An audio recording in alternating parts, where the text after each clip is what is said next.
மாணவர்களே, மீண்டும் இன்னொரு வகுப்பில் உங்களை நான் சந்திப்பதில் பெருமகிழ்ச்சி அடைகின்றேன். இரசாயனவியலின் அடுத்த அம்சங்கள் இன்ஆர்கானிக் கெமிஸ்ட்ரியில் இந்த குழு மூலகங்கள் பற்றிய சில கருத்து படிவங்களை நாங்கள் இப்போது அவதானித்துக் கொள்வோம். அதாவது ஆவர்த்தன அட்டவணை உங்களுக்கு தெரியும். ஆரம்ப காலங்களில் மூலகங்கள் உலோகங்கள் எனவும் அல்லோகங்கள் எனவும் பாகுபடுத்தப்பட்டன. இந்த சந்தர்ப்பத்தில் அப்போது அறியப்பட்ட மூலகங்களை விஞ்ஞானிகள் பொதுவாக உலோகங்கள் அலோகங்களாக பாகுபடுத்தினார்கள். ஆனாலும் எல்லா மூலகங்களையும் இவ்வாறு பாகுபடுத்த முடியாதன் காரணத்தினால் அந்த பாகுபாடு கைவிடப்பட்டது. உதாரணமாக உலோகங்களுக்குரிய சிறப்பியல்புகள் மின்னை கடத்தக்கூடியன, மினுக்க முடியன, இப்படியான சிறப்பியல்புகள் உலோகங்களுக்கு காணப்படுகின்றது. ஆனால் இந்த காபன், பென்சில்கரி இது ஒரு சிறந்த மின்கடத்தி. ஆனால் இது அலோகங்களுக்குரிய உலோகங்களுக்கான இயல்பான மின்கடத்தலை கொண்டிருக்கின்ற போதிலும் அது ஒரு அலோகமாகும். இப்படியான கன சிக்கல்கள் ஏற்பட்ட காரணத்தினால இந்த உலோக அலோக பாகுபாடு கைவிடப்பட்டது. பின்னர் தோபரைனர் என்பவர் அப்போது அறியப்பட்ட மூலகங்களை, இயல்பிலொத்த மூலகங்களை மூன்று மூலகங்கள் கொண்ட கூட்டங்களாக ஒழுங்குபடுத்தினார். அந்த மூலகங்களில் இயல்புகள் ஒத்தன.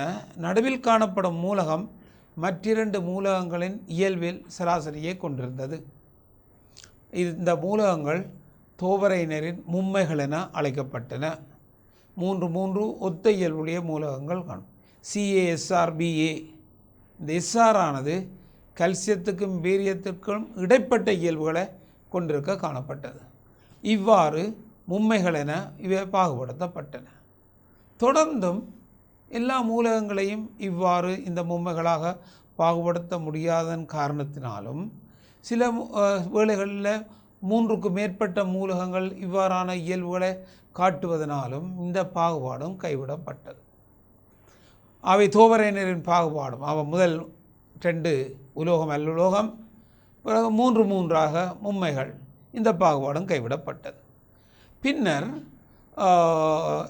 அறியப்பட்ட மூலகங்களின் கருத்துக்களின் அடிப்படையில் நியூலாண்ட் என்பவர் மூலகங்களை அவற்றின் இயல்புகளின் அடிப்படையில் எங்களுக்கு அணுநிறையின் ஏறுவரிசைப்படி ஒழுங்குபடுத்தினார். மூலகங்கள் அணுநிறையின் ஏறுவரிசைப்படி ஒழுங்குபடுத்தினார். இவ்வாறு மூலகங்களை அணுநிறையின் ஏறுவரிசைப்படி ஒழுங்குபடுத்தி செல்லும் போது ஒரு குறித்த மூலகத்திலிருந்து 8ஆவதாக வரும் மூலகம் ஒத்த இயல்பை காட்டியது. ஒரு மூலகத்திலிருந்து 8ஆவதாக வரும் மூலகம் ஒத்த இயல்பை காட்டியது. இது நியூலாந்தின் எண்ம சுர விதி, அட்டம சுர விதி என அழைக்கப்பட்டது. ஆகவே இயல்புலொத்த மூலகங்கள் மும்மை விதி என அழைக்கப்பட்டது. இவ்வாறு மூலகங்களை எழுதும்போது அவர் பாருங்க, லித்தியம் மூலகங்கள் அறியப்படக்கூடியதாக இருந்தது. இவ்வாறு இந்த நியூலாந்து என்பவர் மூலகங்களை அணுநிறையின் ஏறுவரிசைப்படி ஒழுங்குபடுத்தினார். இவ்வாறு அவர் ஒழுங்குபடுத்தும் போது குறித்த ஒரு மூலகத்திலிருந்து 8ஆவதாக வரும் மூலகம் ஒத்த இயல்பை காட்டியது. எனவே அவர் இவ்வியல்பை அக்காலத்தில் பிரசித்தி பெற்ற இசை சுரங்களுடன் ஒப்பிட்டபடியால் இது நியூலாந்தின் எண்மசுர விதி என அழைக்கப்பட்டது. மூலகங்கள் ஒரு செட்டை நாங்கள் இப்போ அவதானிப்போம், பாருங்கள். சரியோ? பாருங்கள். இந்த மூலகங்களை பொறுத்தளவில் lithium, beryllium, boron, carbon, nitrogen, oxygen, fluorine, sodium. அப்போ இந்த அவருடைய ஒழுங்குபாட்டை பாருங்கள். அணுநிறையின் ஏறுவரிசைப்படி இவை இருக்கின்றன. இது 1வது மூலகம், 2வது மூலகம், 3, 4வது மூலகம், 5வது மூலகம், 6, 7, 8. எட்டாவதாக வருகின்ற மூலகம் ஒத்த இயல்பை காட்டுகின்றது. எட்டாவதாக வரும் மூலகம் ஒத்த இயல்பை காட்டுகிறது. எனவே இது நியூலந்தின் எண்மசுர விதி என அழைக்கப்பட்டது. ஆனாலும் இந்த ஆவர்த்தன அட்டவணை உருவாக்கும் முயற்சியில் கல்சியத்துக்கு அப்பால் இவ்வாறு ஒழுங்குபடுத்தி செல்லும் போது கல்சியத்துக்கு அப்பால் அவரது ஒழுங்குபாடு சரியாக அமையவில்லை. கல்சியத்துக்கு அப்பால் ஒழுங்குபாடு சரியாக அமையவில்லை. இவர் காலத்திலும் விழுமிய வாயுக்கள் கண்டுபிடிக்கப்படவில்லை. எனவே இந்த ஒழுங்குபாடு சரியாக அமையவில்லை. அதன் பிறகு உங்களுக்கு தெரியும், மெண்டலீவ் என்ற ரஷ்ய நாட்டு விஞ்ஞானி, லோதர் மேயர் என்கின்ற ஜெர்மன் நாட்டு விஞ்ஞானி, இவர்களும் மூலகங்களை சமகாலத்தில் ஒரே மாதிரியான இயல்புகளின் அடிப்படையை பார்த்தார்கள். மெண்டலீவ் என்பவர் மூலகங்களின் இரசாயன இயல்புகளை அடிப்படையாக கொண்டு தனது ஆவர்த்தன அட்டவணையை உருவாக்கினார். மூலகங்களின் இரசாயன இயல்புகளை அடிப்படையாக கொண்டு அணுநிறையின் ஏர்வரிசைப்படி மெண்டலீவ் அவர் அட்டவணையை உருவாக்கினார். இந்த அணுநிறையின் ஏர்வரிசைப்படி அவர் அட்டவணையை உருவாக்கும் போது நியூலந்து போல் அல்லாது மூலகங்களை அதாவது மூலகங்களின் இயல்புகள் அவற்றின் அணுநிறையின் ஏர்வரிசையாகும். இதன் அடிப்படையில் அவர் அட்டவணையை உருவாக்கினார். அணுக்கனவளவை அடிப்படையாக கொண்டு லோதர் மேயர் அட்டவணையை உருவாக்கினார்கள். நியூலந்து தனது அட்டவணையை ரீதியில் முடிவுகளை வெளியிட்டார். லோதர் மேயர் வளைகோட்டு ரீதியில் முடிவுகளை வெளியிட்டார். இவ்விருவர்களினதும் முடிவின் அடிப்படையில் மூலகங்கள் ஏற்றுக்கொள்ளப்பட்டன. எனவே இவற்றில் நியூலந்து என்பவர் மூலகங்களை ஆவர்த்தனங்களாகவும் கூட்டங்களாகவும் ஒழுங்குபடுத்தினார். எனவே அவரது அட்டவணையில் மூலகங்கள் ஆவர்த்தனங்களாகவும் கூட்டங்களாகவும் ஒழுங்குபடுத்தப்பட்டன. கிடையாக உள்ளவை ஆவர்த்தனங்கள் எனவும் லெக்குத்தாக காணப்படுவை அவை குடும்பம் அல்லது கூட்டங்கள் எனவும் வரையறுக்கப்பட்டன. இவரது அட்டவணையிலும் ஏராளமான வழுக்கள் காணப்பட்டன. அந்த வழுக்களை நிவர்த்தி செய்து நவீன ஆவர்த்தன அட்டவணை உருவாக்கப்பட்டது. எனவே இந்த நவீன ஆவர்த்தன அட்டவணையின் அடிப்படையில் மூலகங்கள் 4 பெரும் பிரிவுகளாக வகுக்கப்பட்டன. நவீன ஆவர்த்தன அட்டவணையின் அடிப்படையில் மூலகங்கள் 4 பெரும் பிரிவுகளாக வகுக்கப்பட்டன. 4 பெரும் பிரிவுகளாக வகுக்கப்பட்டன. அவையாவன எஸ் குழு மூலகங்கள், பி குழு மூலகங்கள், டி குழு மூலகங்கள், எஃப் குழு மூலகங்களாம்.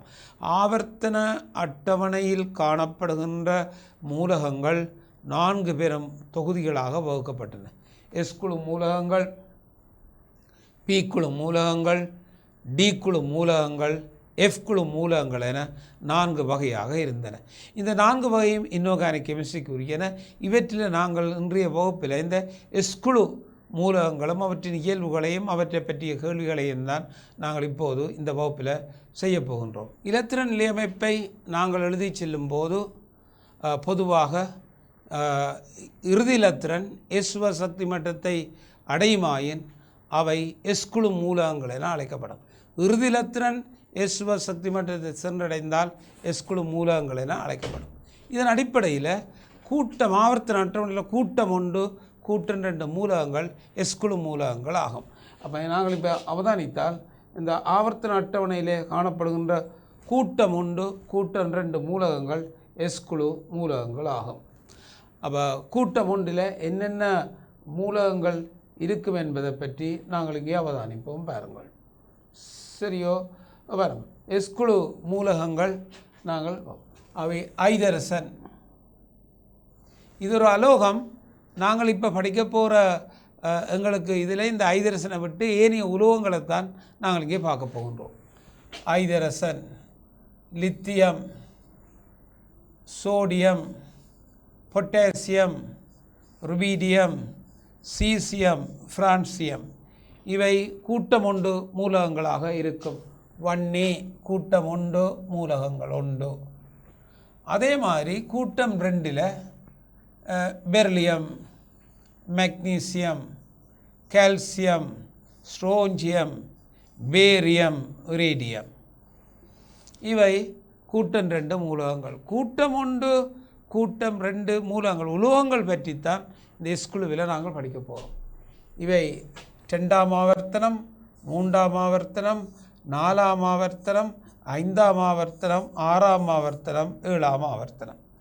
ஆகவே இவை எங்களுக்கு இந்த எஸ்குழு மூலகங்களாக இருக்கும்.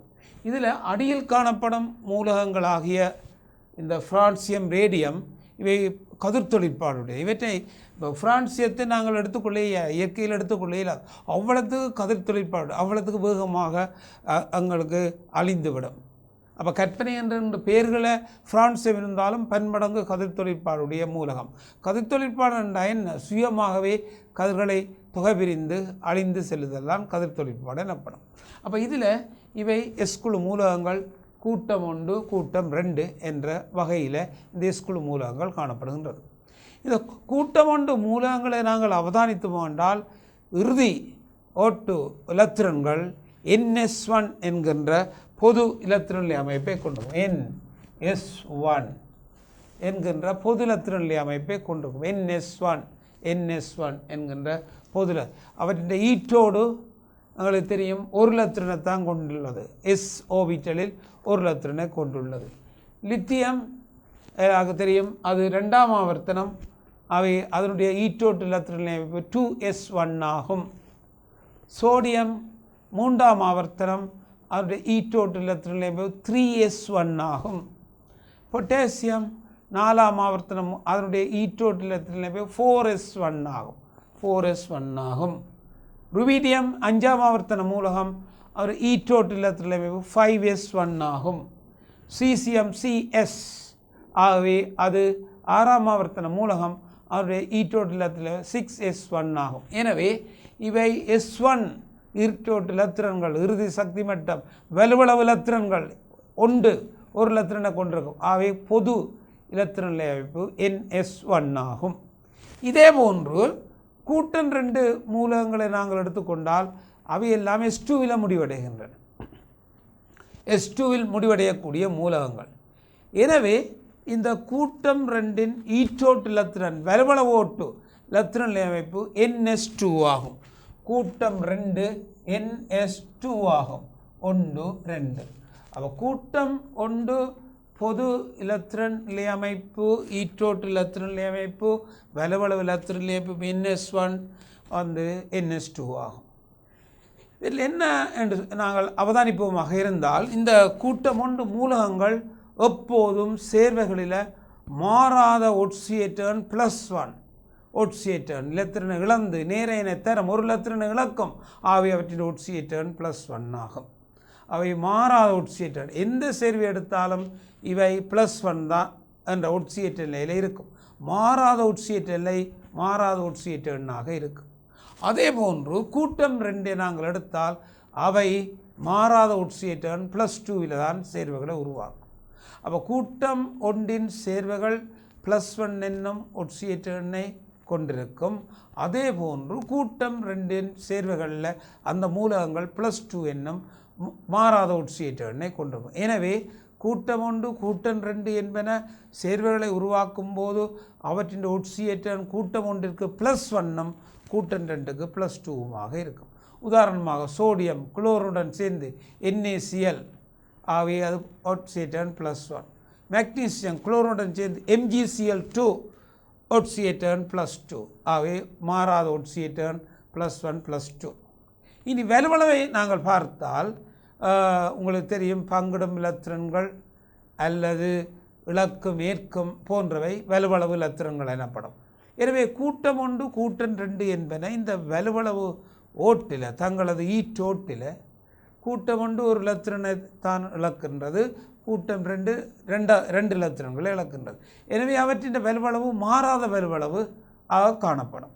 கூட்டம் 1 மாறாத ஒரு வலுவளவும் கூட்டம் 2 மாறாத 2 வலுவளவையும் காண்பிக்கும். பாருங்கள், ஒட்சியேட்டர்ன் +1 வலுவளவு 1 கூட்டம் 1ற்கு, ஒட்சியேட்டர்ன் +2 வலுவளவு 2 கூட்டம் 2க்கு. மாறாத இல்லை ஒட்சியேட்டர்னையும் வலுவளவையும் இவை காண்பிக்க கூடியதாக இருக்கும். அப்போ இந்த மூலங்களை பொறுத்தளவில் இவை இவ்வாறு காணப்படும். இந்த அயனாக்கட் சக்தி, முதலாம் அயனாக்கட் சக்தி, அயனாக்கட் சக்தி என்று சொல்லப்படுவது இலத்திரனை இழந்து நேரேனை தோற்றுவிக்கின்ற சக்திகள் அயனாக்கட் சக்தி என்று அழைக்கப்படும். இந்த அயனாக்கட் சக்தியை பொறுத்தளவில் உங்களுக்கு தெரியும், அதன் வரவிலக்கணம் என்னென்று கேட்டால், வாயிலையில் காணப்படும் ஒரு மோல் மூலக அணுக்கள் அவற்றின் இறுதியோட்டில் காணப்படும் மிகவும் தளர்வுள்ள ஒரு மூல் இலத்திரன்களை கருவின் கவர்ச்சி விசைக்கு அப்பால் அகற்றி வாயிலையில் உள்ள ஒரு நீரேற்றமுடைய அயனை உருவாக்க தேவையான சக்தி முதலாம் அயனாக்கட் சக்தியாகும். முதலாம் அயனாக்கட் சக்தி என்று சொல்லும்போது ஒரு மோல் மூலக அணுக்கள் ஈற்றோட்டில் காணப்படும் தளர்வுள்ள ஒரு மூல் இலத்திரன்கள் கவரும் கவர்ச்சி விசையை உடைத்து அப்பால் கொண்டு சென்று அகற்ற தேவையான சக்தி முதலாம் அயனாக்கட் சக்தி எனப்படும். பொதுவான குறியீட்டை எம் என்று எடுத்தால் எம் ப்ளஸ் இ வாயுநிலை. பாருங்கள், வாயுநிலையில் காணப்படும் ஒரு மோல் மூலக அணுக்கள் ஒரு மோல் ப்ளஸ் அவை ஒரு மூலை உருவாக்கும். இது அவற்றின் அயனாக்கட் சக்தி, முதலாம் அயனாக்கட் சக்தி என்று அழைக்கப்படும். இவ்வாறு முதலாம் அயனாக்கட் சக்தி காணப்படுகின்றது. எனவே கூட்டம் ஒன்று மூலகங்களும் எங்களுக்கு முதலாம் அயனாக்கட் சக்தி இருக்கின்றது, கூட்டம் 2 மூலகங்களுக்கும் முதலாம் அயனாக்கட் சக்தி இருக்கின்றது. இந்த முதலாம் அயனாக்கட் சக்தி பொதுவாக கூட்டத்தின் வழியே மேலிருந்து கீழாக எங்களுக்கு குறைந்து செல்லும். இந்த அயனாக்கட் சக்தி தங்கியுள்ள காரணிகளை பார்த்தால் கருவினேற்றம், சக்தி மட்டங்களின் எண்ணிக்கை. சக்தி மட்டங்களின் எண்ணிக்கையில் நாங்கள் அவதானிப்போமாக இருந்தால் திரையிடுதல் விளைவு 6 என்பன அங்கே காணப்படும். ஆகவே இந்த முதலாம் அயனாக்கட் சக்தி கூட்டத்தில் முதலாம் கூட்டத்துக்கும் சரி 2ஆம் கூட்டத்துக்கும் சரி மேலிருந்து கீழாக அது குறைந்து செல்லும். இந்த முதலாம் அயனாக்கட் சக்திக்குரிய வரவே இந்த கூட்டங்களுக்கு நாங்கள் ஒப்பிட்டு பார்த்தால் அது என்ன மாதிரி இருக்கும் என்பதை பாருங்கள். ரைட், இந்த முதலாம் அயனாக்கட் சக்திக்குரிய வரவே நாங்கள் பார்ப்போம் பாருங்கள். சரியோ? ஆகவே இது முதலாம் அயனாக்கட் சக்திக்குரிய வரவே நாங்கள் ஒப்பிட்டு பார்க்க போகின்றோம் பாருங்கள். இது I1 முதலாம் அயனாக்கட் சக்தி. இது எங்களுக்கு தெரியும் கூட்டம் 1 குரூப் 1 மூலம். இங்கே பாருங்கள்,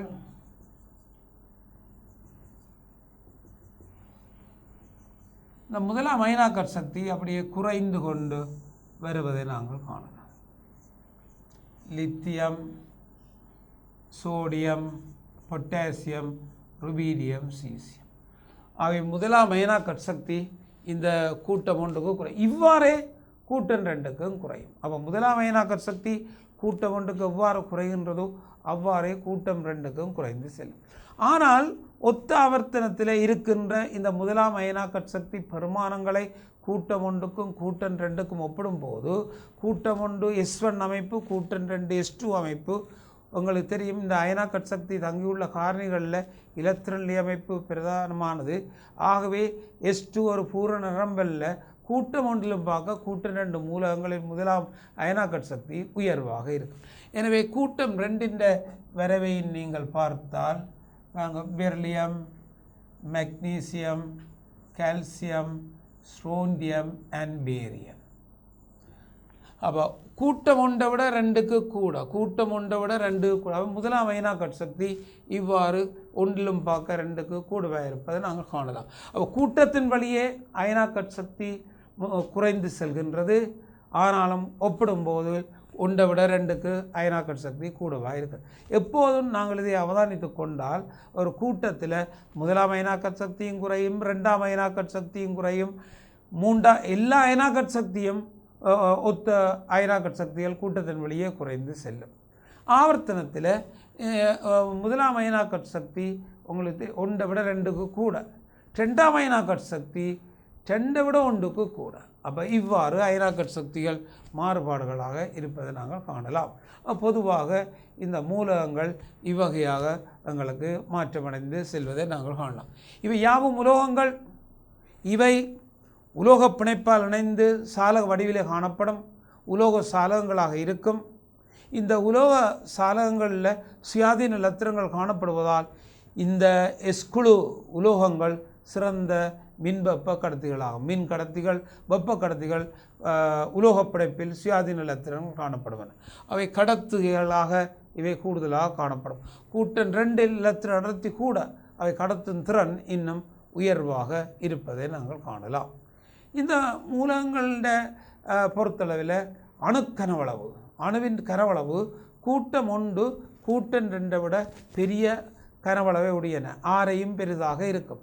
எனவே அணுக்கனவளவு கூடியவை எங்களுக்கு தெரியும் கூட்டம் 1 மூலகங்களாகும். ஒத்த ஆவர்த்தனத்தில் 1ஐயும் 2ஐயும் நாங்கள் ஒப்பிட்டு செல்லும் போது கூட்டம் 1 மூலகங்களின் அணுக்கனவளவு கூட்டம் 2லும் பார்க்க கூடுவாக இருப்பதை நீங்கள் பார்க்கலாம். அப்போ இவ்வாறு இந்த மூலகங்கள் கூட்டம் 1ம் 2ம் அவற்றுக்குரிய இயல்புகளில் மாறுபாடுகள், வேறுபாடுகள் இங்கே காட்டப்படுகின்றன. இதில் அடர்த்தியை பொறுத்தளவு, அடர்த்தி உங்களுக்கு தெரியும், திணிவின்கு கனவளவுக்குடைய வீதம் எங்களுக்கு அடர்த்தியை குறைக்கும். இந்த அடர்த்தியை நாங்கள் பார்த்தால் அவற்றுக்குரிய வேறுபாடுகளை நாங்கள் பார்க்கலாம். கூட்டம் 1 பொறுத்தளவில் lithium, sodium, potassium, rubidium, caesium என்று போகின்றது. Lithium, sodium, potassium. லித்தியத்தை விட சோடியத்துக்கு அடர்த்தி கூட, சோடியத்திலும் பார்க்க பொட்டாசியத்துக்கு அடர்த்தி குறைவு. அப்படி அங்கால அடர்த்தி கூடிக்கொண்டு போவதை நாங்கள் காணலாம். எனவே இந்த அடர்த்தி வரவை நாங்கள் காணுவோமாக இருந்தால் அந்த அடர்த்திக்குரிய இயல்புகளை நாங்கள் இப்போது பார்த்துக்கொள்வோம். பாருங்கள், அடர்த்தி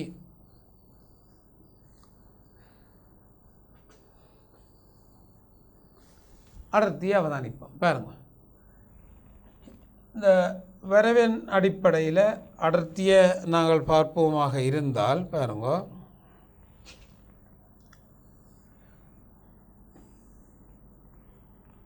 இது அடர்த்தி, இது கூட்டம் 1, கூட்டம் 1 மூலகங்கள்.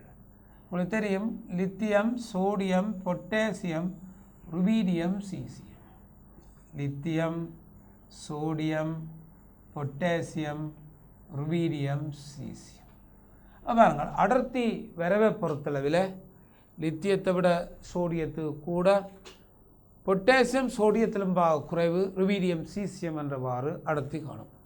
இதில் கவனமாக பாருங்க, இது மண்ணெண்ணெயினுடைய அடர்த்தி. இதில் காணப்படுவது மண்ணெண்ணெய், மண்ணெண்ணெயின் அடர்த்தி. மண்ணெண்ணெயை விட லித்தியம் மண்ணெண்ணெயிலும் அடர்த்தி குறைவாக காணப்படுகின்றது. அவை லித்தியம் மண்ணெண்ணெயில் மிதக்கக்கூடியது. அடுத்தது நீரின் அடர்த்தி. இங்கே பார்த்தால் நீர், இது நீரின் அடர்த்தி. அவை லித்தியம், சோடியம், பொட்டாசியம் இந்த நீரில் அடர்த்தி குறைவே, நீரில் மிதக்கக்கூடியன. கூட்டம் 1 ருபீடியம், சீசியம் நீரிலும் அடர்த்தி கூடியது. எனவே அவை நீரில் அமலக்கூடியதாக இருக்கும். பாருங்கள், lithium, sodium, potassium, rubidium, caesium இதில் கூட்டம் 1 மண்ணெண்ணெயில் மிதக்கிற ஒரே ஒரு உலோகம் லித்தியமாகும். அதன் அடர்த்தி மண்ணெண்ணெயிலும் குறைந்ததாக இருக்கின்றது. அடுத்தது சோடியம், பொட்டாசியம், லித்தியம் இந்த 3ம் நீரிலும் அடர்த்தி குறைந்தன. அவை நீரில் மிதக்கக்கூடிய, உங்களுக்கு ஞாபகம் இருக்கும், ஒரு சிறிய துண்டு சோடியத்தை நாங்கள் நீரில் போடும்போது அது நீரில் அங்கும் இங்கும் மிதந்து அங்கும் இங்கும். ஏன் மிதக்குது? அடர்த்தி குறைவு. அவை மிதந்து அங்கும் இங்கும் அலைந்து செல்வதை நாங்கள் காணலாம். அவை அடர்த்தியின் போக்கு இவ்வாறு காணும். Lithium, sodium, potassium, rubidium. ஒரு ஆள் கேட்டால் ஏன் லித்தியத்தை விட சோடியத்துக்கு அடர்த்தி கூட என்று சொன்னால், லித்தியத்திலிருந்து சோடியத்துக்கு செல்லும்போது திணிவும் அதிகரிக்கும், கனவளவும் அதிகரிக்கும்.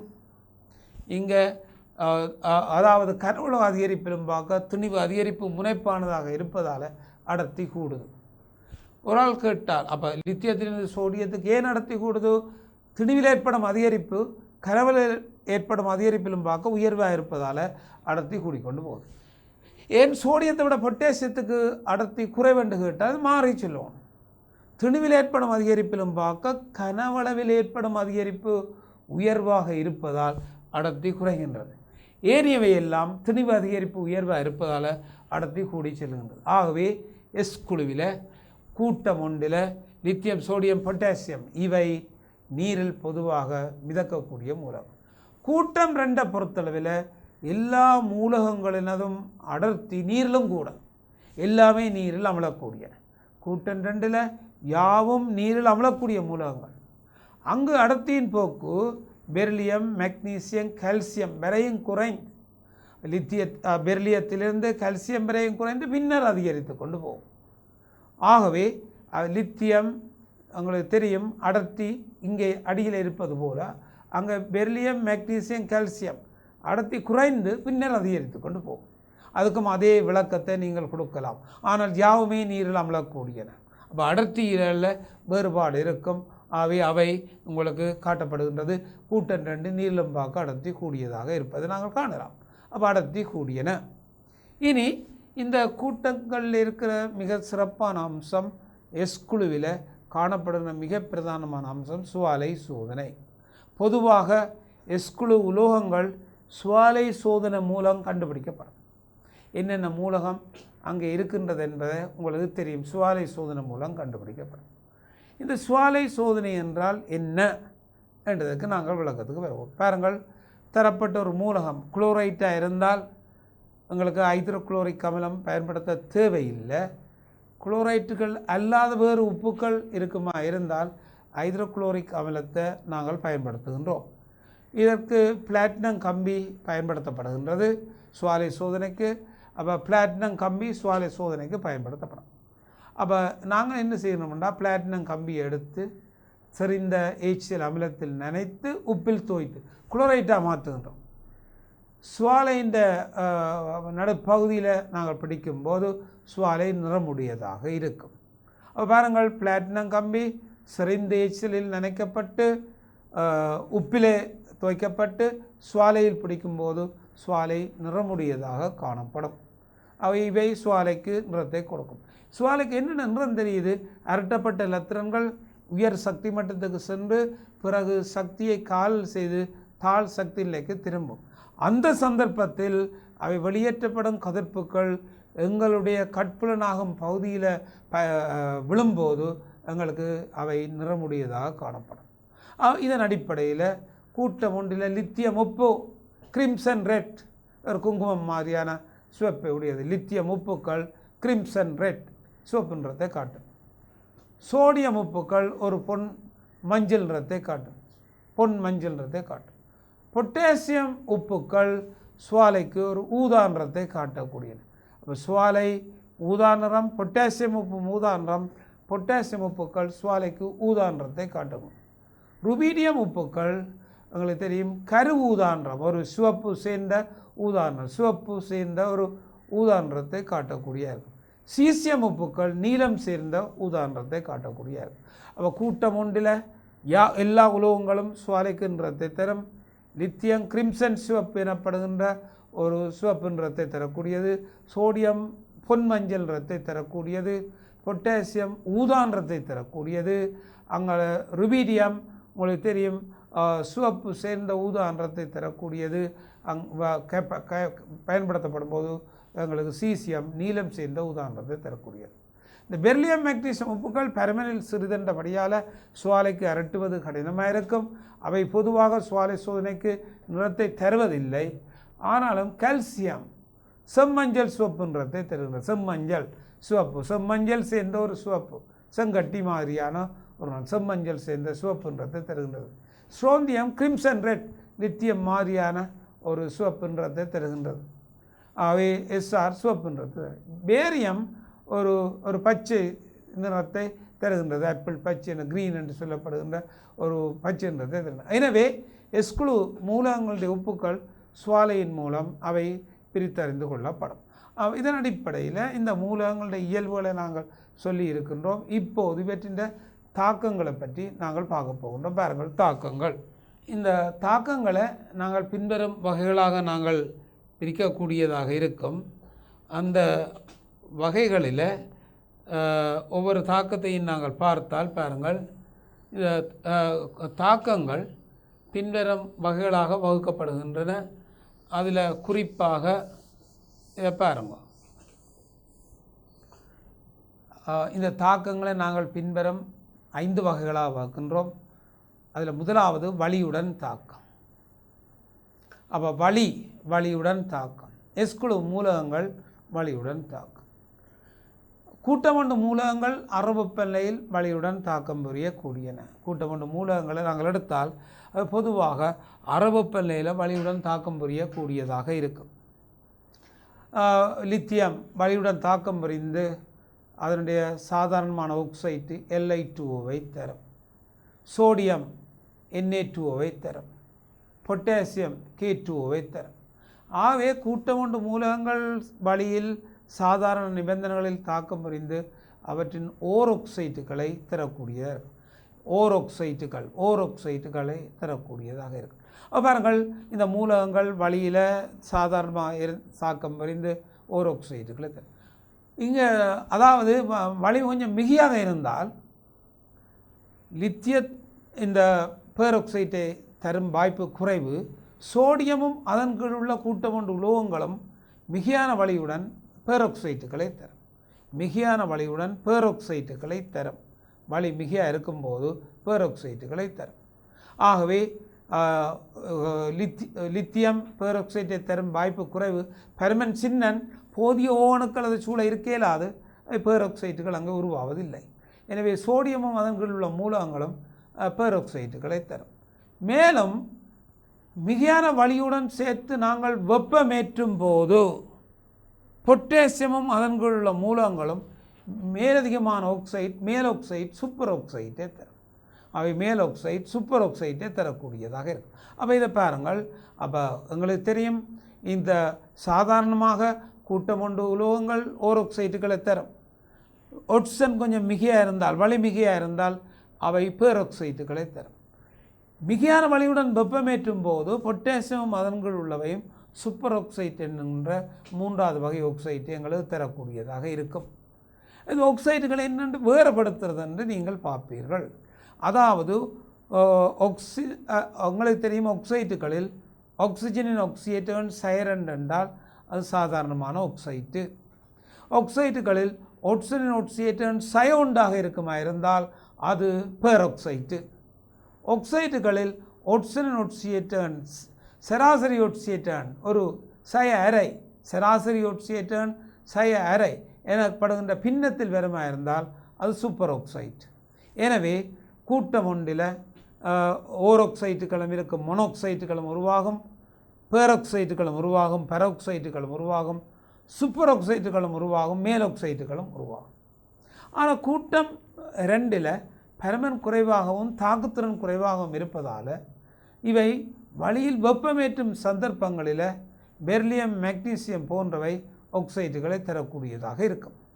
கல்சியமும் அதன் கீழ் உள்ள கூட்டம் 2 உலோகங்கள் அரை வெப்பநிலையிலே அவற்றின் ஆக்சைட்டுகளை தரக்கூடியன. அவை எல்லா எஸ்குழு உலோகங்களும் ஆக்சைட்டுகளை தரும். பெர்லியம் மெக்னீசியம் வெப்பமேற்றும் சந்தர்ப்பங்களில் ஆக்சைட்டுகளை தரும். கல்சியமும் அதன் கீழ் உள்ளவையும் அரை வெப்பநிலையிலேயே ஆக்சைட்டுகளை தரும்.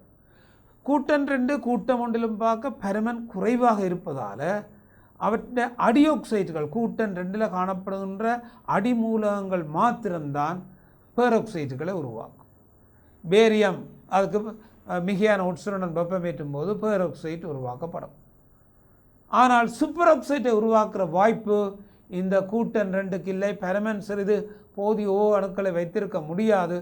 ஆகவே கூட்டம் 2 மேல் மூலகங்கள் ஓரோக்சைட்டுகளையும் அடிமூலகங்கள் பேராக்சைட்டுகளையும் தரும். சூப்பர் ஆக்சைட்டுகளை இந்த கூட்டம் 2 உலோகங்கள் ஒருபோதும் உருவாக்க மாட்டார்.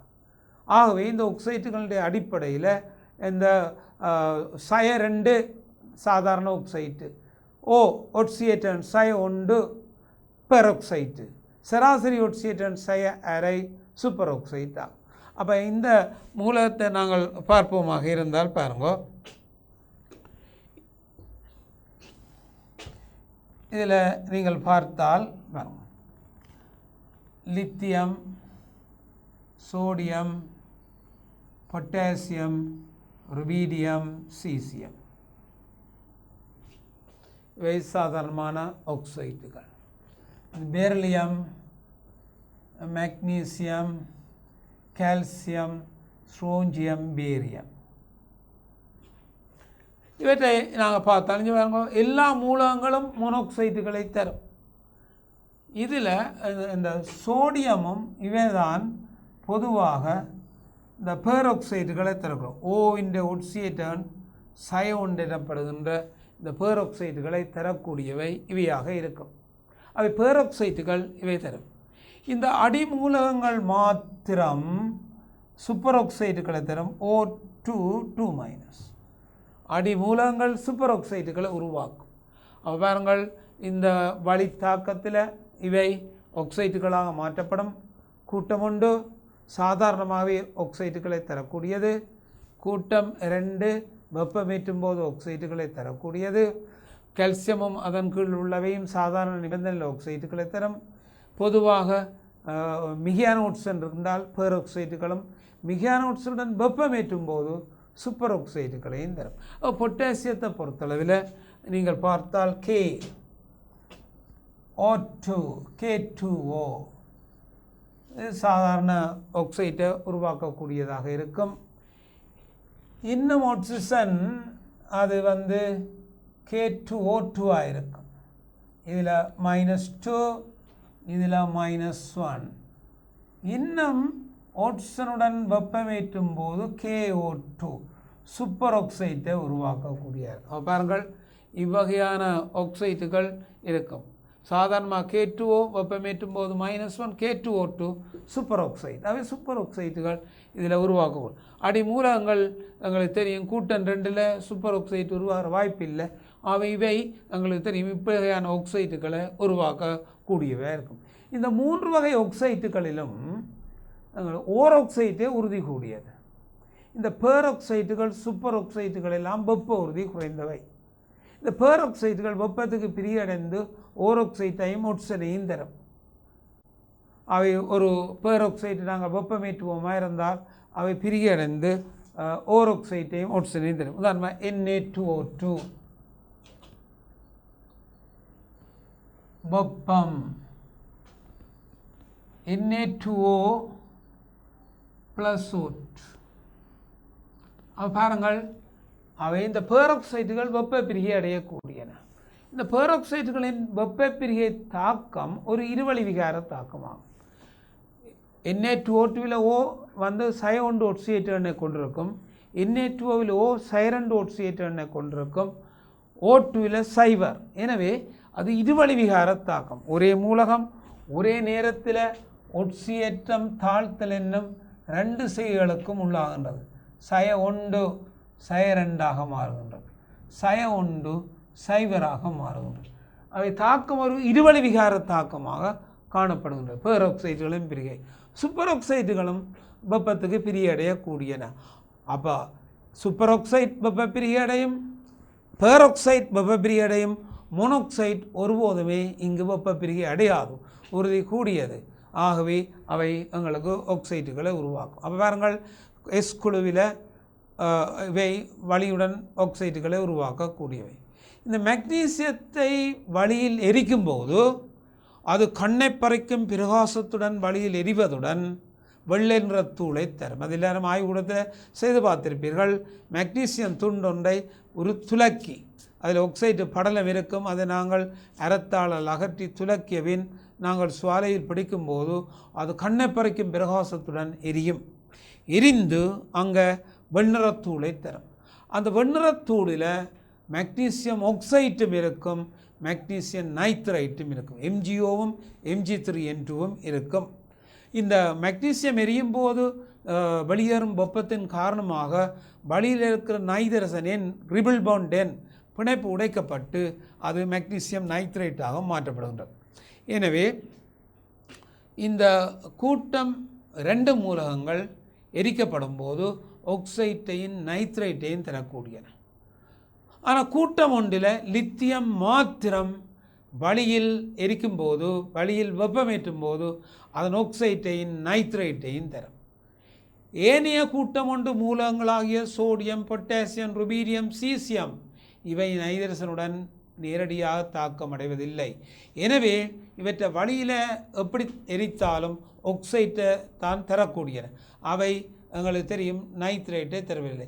லித்தியமும் மாத்திரமே கூட்டம் ஒன்றில் வளியில் வெப்பமேற்றும் போது ஆக்சைட்டையும் நைட்ரேட்டையும் தரக்கூடியதாக இருக்கும். அதே மாதிரி கூட்டம் 2 அந்த நைட்ரேட்டை தரக்கூடிய வாய்ப்பு மேலிருந்து கீழாக குறைந்து செல்லும்.